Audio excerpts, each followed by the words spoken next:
Warner from Virginia is recognized. Thank you, Mr. Chairman. And Chairman Powell, it's good to see you again. Thank you for your service to our country. I want to go a couple of different directions. First, and I think some colleagues have already raised this, but the truth is what we're grappling with right now on inflation is clearly a global phenomenon.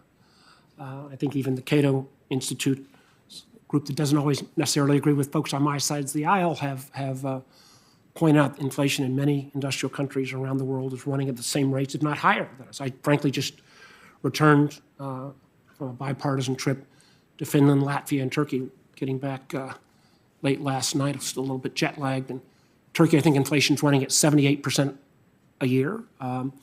Finland gas prices were at $9 a gallon, and I asked one of my dear Republican colleagues, it's amazing. Joe Biden's inflation hitting here in Finland, too.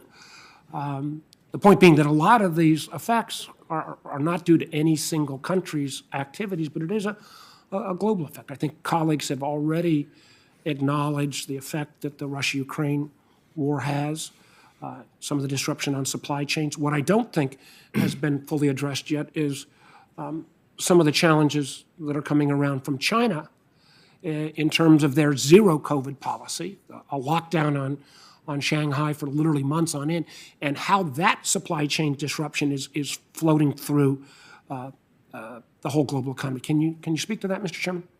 Sure. So, of course, you're right. Inflation is very much a global phenomenon. If you look at comparable large advanced economies like ours, you'll see inflation rates that are quite similar to ours, in some cases higher, some cases lower. But there are important differences in the characteristics of that inflation. Ours is more about demand, I would say, than most of the others, and theirs is more about energy prices and things like that. In terms of your question on China, we don't think we've seen the full effect of the lockdowns that we've had, but so we'll expect to be seeing some negative effects on bottlenecks. On the other hand, China now seems to be coming out of that period of lockdown, and growth seems to be picking up. Advanced indicators are that their economy may be recovering. But of course, the zero COVID policy, as long as it's in place, it certainly could. You could certainly have a relapse given this highly contagious disease. Let me, and again, we're all looking for short-term items, and frankly, I'm glad that the president, I know particularly some folks on my side of the aisle are concerned about the president visiting Saudi Arabia and visiting with the leadership of that regime.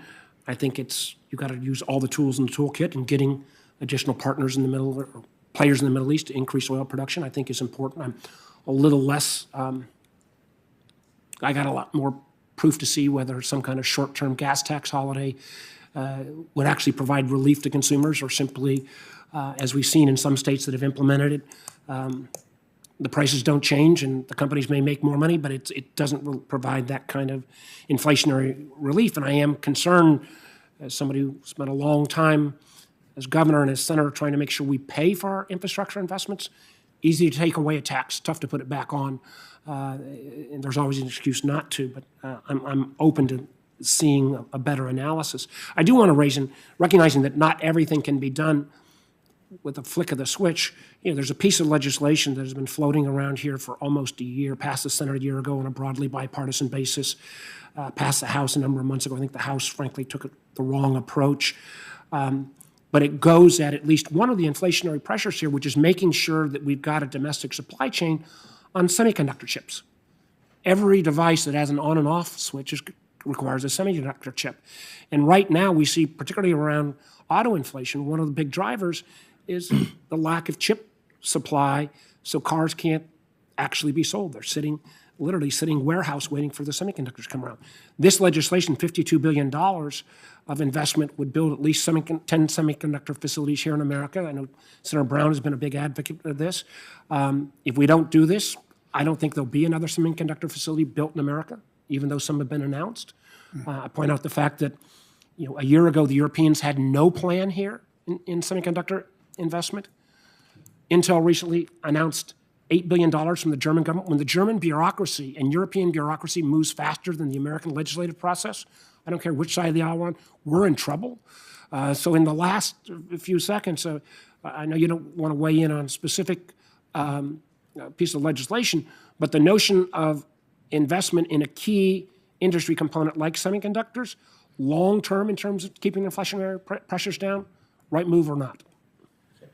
Again, I wouldn't, as you say, I wouldn't comment on a specific legislative proposal. Talk about the industry sector. I'll just say that I do think we learned a lot about global supply chains, and we're still learning. And it's important to take the right lessons, and I think it's an important area to explore about how we can harden up and improve our sourcing capabilities, including what should be here.